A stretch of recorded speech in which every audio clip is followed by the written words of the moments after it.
In this video, I want to talk about 26 ways in which I boost my ketones, get into ketosis, and stay in ketosis. I am not qualified to give dietary or medical advice. In this video, I'm just sharing my own experiences of the ketogenic diet and how I get into ketosis. So strategy number 1, keeping my carbs low. This is kind of the cornerstone of the ketogenic diet, is to avoid having too many carbs, because when we eat carbs, they become glucose, which is sugar, and that feeds the sort of traditional glucose pathway that most people use for energy and to sort of fuel their brain. But on the ketogenic diet, we use ketones to fuel our brain. And we produce ketones when we have a diet that's high in fat, preferably healthy fat, and low in carbohydrates. And that's what seems to give me this calmness and this sort of enjoyment of life that I get on the ketogenic diet. So keeping low carbs means no bread, no pasta, no grains, not so many legumes, no sugary drinks. Yeah, lots of the fun stuff we have to give up. But the bonus of having a more peaceful mind and a more calm body has been amazing for me. Strategy number 2, a bit of moderate or gentle exercise like walking, jogging, swimming tends to lower the amount of glycogen, which is glucose, in the body, which makes it much easier to get into ketosis. Strategy number 3, eat plenty of healthy fat. Now, healthy fat would be avocado oil, coconut oil, virgin olive oil, the fat that you get from the side of a nice steak, MCT oil. It could be nuts like Brazil nuts, walnuts, hazelnuts, they're all good. Be a bit wary of peanuts and cashew nuts because they have higher level of carbohydrates. You can also get fat from pumpkin seeds, flax seeds, and sesame seeds. So there's lots of different ways to get fat. Those are just a few I've mentioned. But it really is important to get enough. And traditionally, we haven't really been encouraged to eat fat. The sort of traditional diet from, 50, 60 years ago, when it was sort of decided, was low fat, high carbohydrate. But what I've found is that doing the opposite has made such a positive difference to my mental health. Strategy number 4, pick your meat wisely. There are some people who can eat whatever meat they want on the keto diet. So they can have fish, they can have pork, they can have beef, they can have shellfish, elk, lots of different types. But when I'm struggling to get into ketosis, it can sometimes be because I'm eating too much lean protein. So that would be things like chicken and pork.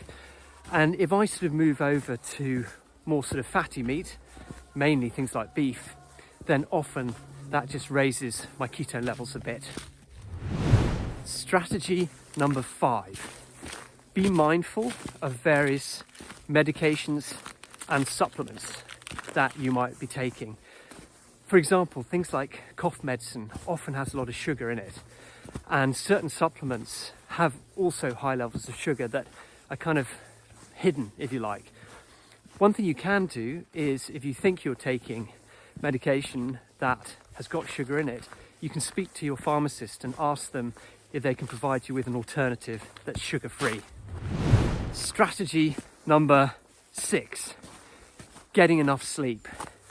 Now, this is the topic that I really am a bit uncomfortable talking about, because we all know we're meant to get enough sleep, but getting enough sleep is not always that easy. But if you can get a decent amount of sleep, then it lowers your cortisol levels, which in turn allows ketosis to occur more easily. Strategy number 7, eat foods you enjoy. Now, when I first went on the keto diet, I thought it was incredibly limited. And I wondered, how am I ever going to stick to this? Because there's so much nice stuff that I can no longer eat. But with a bit of experimentation, by going online and by measuring my ketones regularly, I found lots and lots of really tasty things that I can eat and still stay in ketosis, which is really good news. Strategy number 8. I use a Keto Mojo to measure my ketones. Now the Keto Mojo is this wonderful little device that's quite pretty as well, quite pretty for a sort of scientific measuring device, where I can measure my ketone levels and see if I'm in ketosis.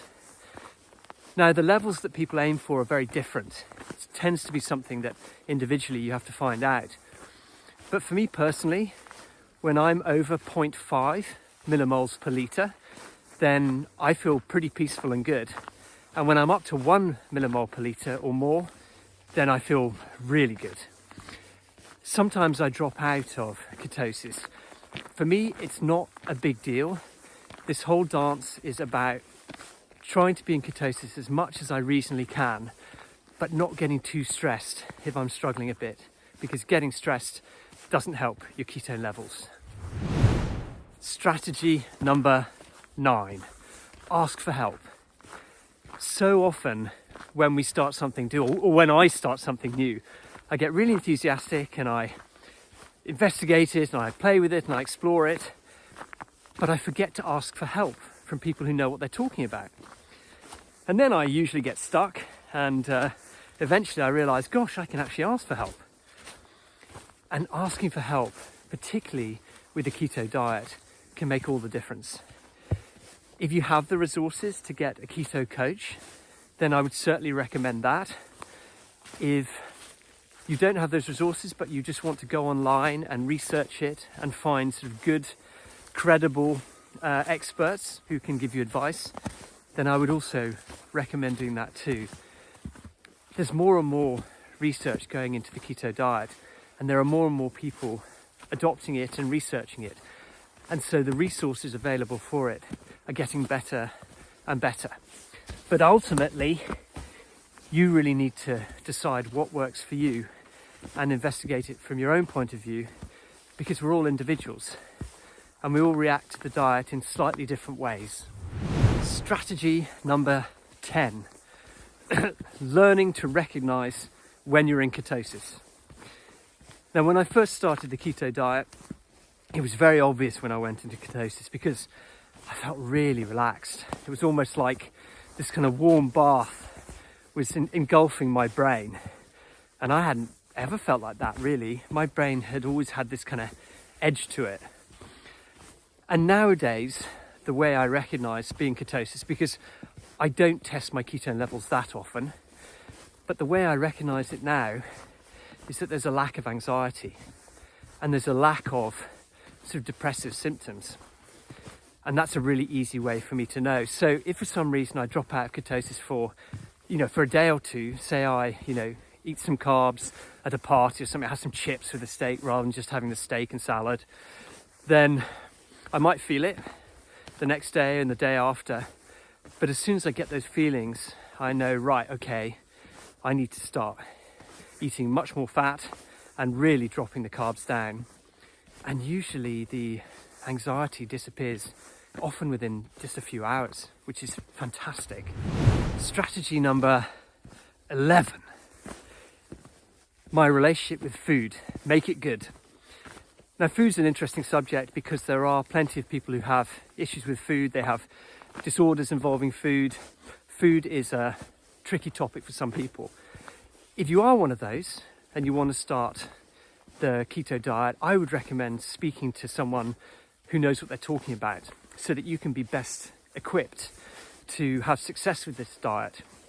But for me personally, and I don't really have issues with food at all, I do my best to make the diet enjoyable. I do my best to celebrate the food that I eat. Sometimes before I eat a meal that I've made or my wife's made, then I just take a bit of time to just close my eyes and just be grateful for the food. Other times I just really appreciate that I actually have food because, there are unfortunately too many people in the world who have very little or not enough food. And so I think it's a cool thing that I am grateful for it because, I'm lucky. Strategy number 12, explaining the keto diet to other people. Now, this is surprisingly important because whilst we can't always rely on other people's support with our diet, you know, they might be skeptical to it, they might think it's strange, they might laugh at the fact that we think a diet can actually help our mental health. But what I've noticed is that when I explain the diet to people, particularly if they're friends or family, then by giving them the reasons, just saying, look, I just want to have a chat and this is why I'm doing this diet and it's a bit of an experiment, it's kind of cutting edge technology at the moment and it's helping me a lot, then often they're sympathetic, and it makes my life much easier when I explain to people why I may not eat all the food they provide, or I might seem a bit sort of difficult around food. You know, it's interesting, even in like cafes and restaurants, I don't generally go around telling the people there that I've got bipolar, but what I do say is I'm on this special diet for my mental health and I'd really appreciate if you could help me out with it. And then maybe rather than having, you know, a steak and chips and salad, I would just have a steak and salad and make sure there weren't too many onions and sort of high carb vegetables in the salad. And again, people are very kind when we trust them with an explanation, generally speaking. Strategy number 13, I'm running out of fingers now. Keto treats. Now for me, a keto treat is a treat that I make, or my wife makes, and it's full of fat and with very little or no carbs in it. So it's a way of just kind of boosting my body into ketosis if I need it, and it's also a way of really enjoying the keto diet. The main keto treats that I use, and I'll put the recipes in the description, they're very simple recipes, are keto chocolate mousse, which I think tastes even better than ordinary chocolate mousse with lots of sugar. So the keto version doesn't have any sugar. I use stevia instead to sweeten it. There's also an amazing kind of chocolate, peanutty, I don't really know how to describe it, almost like a chocolate sauce with peanut butter keto treat, which I absolutely love. And that's all I can think about at the moment. Strategy number 14. Prepare your keto treats in bulk.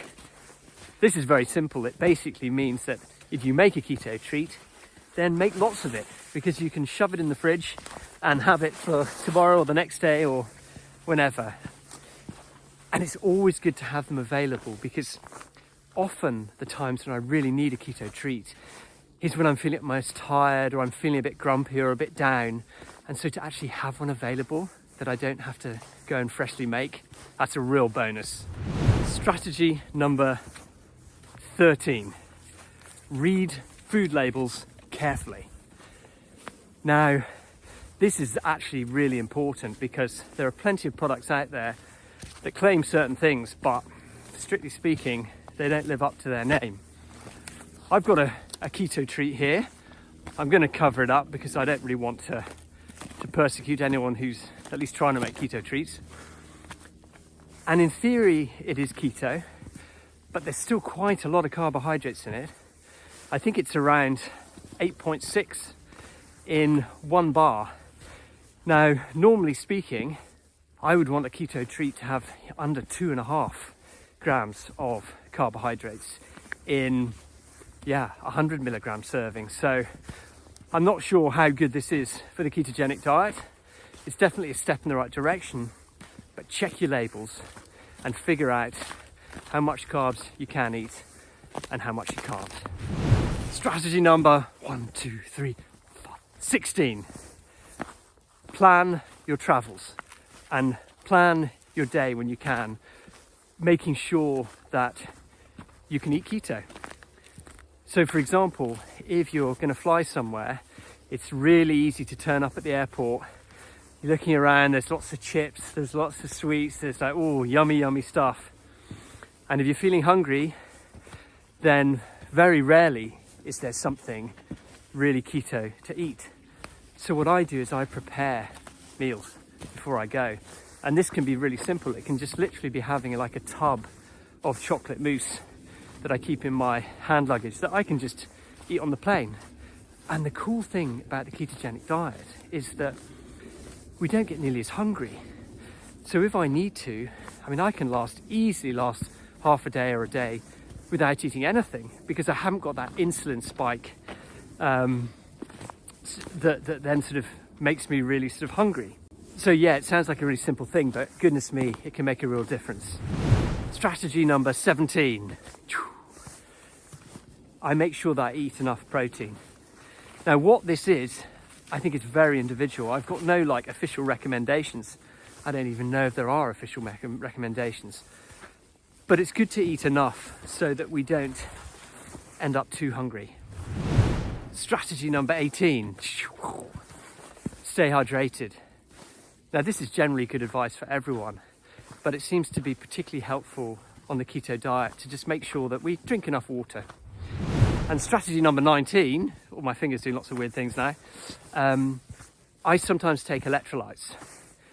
I used to take electrolytes every day, but I kind of just have the sense these days that I don't necessarily need to take any supplement every day, that my body's quite sensitive to supplements, and so to give myself a rest, for me personally, that seems to work quite well. But I do find if, you know, I need to hydrate or I'm feeling dehydrated, a big glass of water with some electrolytes or even some lemon in it and a bit of salt is a really good way to do it. But just remember that you want to have keto-friendly electrolytes. So none with sort of hidden added sugar or fructose or dextrose or any of these these sugary drinks. Nearly fell over. Strategy number 20. Make the ketogenic diet an adventure. Now that might sound a bit strange, you know, how could you make quite a limited diet an adventure? It sounds much more like something that should be very serious and very important and kind of, you know, we should take it very seriously. Well, to sustain a diet, I'm not a big fan of doing anything other than making it as fun and light-hearted as I can. So I try not to take the diet too seriously, but I'm also very dedicated to it, and it's a fine balance. But if I take it too seriously and I get too frustrated when I break it, or it doesn't seem to be working, my ketones aren't high enough, then it's only going to build stress and resentment, and it's just not worth it. Strategy number 21. Get support for your diet. No man or woman is an island, and getting help and support is generally a good thing in life. And so having a keto coach, having friends who encourage you, having anyone who encourages you is a great thing to do, and it makes your chances of success much higher. Strategy number 22, intermittent fasting. Now, I naturally find that I'm not as hungry on the keto diet because I'm not getting these sugar spikes and then insulin lows. And so I find it very easy to miss breakfast in the morning and just eat at lunch at about like 1 o'clock. Now what this means that I'm sort of fasting from, let's say, 7 o'clock at night when I finish my evening meal, right the way through until 12 o'clock. And that seems to give my body a rest. It seems to be something that I really like. I often feel very sort of light and alive when I'm doing this. I don't think it's something that's necessary to do on the keto diet. And sometimes I think it might even lower my ketone levels because I'm not eating, fat. Strategy number 23, bulletproof coffee. Now, coffee's a tricky one for me because it does give me a little bit of anxiety sometimes, and I do think it disrupts my sleep a bit, but I also love it. And this is a dilemma with life, isn't it? Doing what's good for us, but also having fun. Because if we cut out everything and we live a very ascetic, almost monkish life, then, can we do that long term? Or do we end up just getting frustrated and giving it all up? Well, I think I know where I'm at in that. So I do have bulletproof coffee some mornings. That's just a nice cup of coffee with some MCT oil in it. That's another really healthy fat, MCT oil. Or sometimes just a bit of butter in it. And that tends to sort of kick me into ketosis in the morning, and also gives me that sort of coffee buzz, which I really enjoy. But you will hear people say very different things about coffee and keto and just general anxiety levels. So I'm not recommending coffee, I'm just sort of telling you where I'm at. Strategy number 24. I sometimes consciously break the keto diet. Now again, this is a bit of an area of contention. You'll see some people online being really disciplined with it and really, well, dare I say it, almost a bit fanatical with it. And it might be that some of us need to be like that. It might be that some of us really, really rely on having a very strict diet to stay stable, to help us be more stable. But for me personally, as long as I'm using the diet most of the time, occasionally I can break it. You know, I can go out for a meal and I can have the chips with the steak. It takes me out of ketosis, but I don't notice any side effects, and the next day I'm back on the keto diet. But again, this is something that you need to explore for yourself, because there are plenty of people online, you know, good, wise people, who say that it's really not a good idea to consciously break the diet. So that's something that we will have to find out for ourselves. Strategy number 25. I'm not a health freak, and I have no intention of becoming one. I do think it's good to look after our health. I do think it's good to do what we need to do to be well, but I'm not going to get too obsessive about it, because for me personally, with my personality, it's just not sustainable long term. There are some people who thrive by being health freaks. They just love it. They dive into it. They get all the details. They know everything. They kind of just become a keto expert in weeks. And if you're one of those, then rejoice in being a health freak. That's fantastic. But for me personally, I've got to have a more relaxed approach to it. Strategy number 26, which I probably should have said first, which is be patient with yourself. Be kind to yourself. It can take a while to get into ketosis. For some people, it can take a few weeks. For others, it can happen within a few days. But if you persevere with it and you get help, then you'll know within 2 or 3 months whether this diet is working for you. And if it is, then that's absolutely wonderful, because you found a way to support your mental health that is pretty healthy. And if it doesn't work for you, you can always try other diets, or you can just further investigate and see if there's something you're missing. One last bonus strategy. Occasionally, people who start the ketogenic diet with bipolar start to experience hypomania, or they just have quite a big physical reaction to it. So for me, it's always been great to have a doctor on board who knows that I'm doing it, basically because it's a safety net, and that gives me less stress and less things to worry about when I do the diet. So I would always suggest that, and it's what I do. My doctor knows I'm on the keto diet and he seems very happy about it. My next video, if you're interested, is all about my keto journey. If you click here, then you'll see it.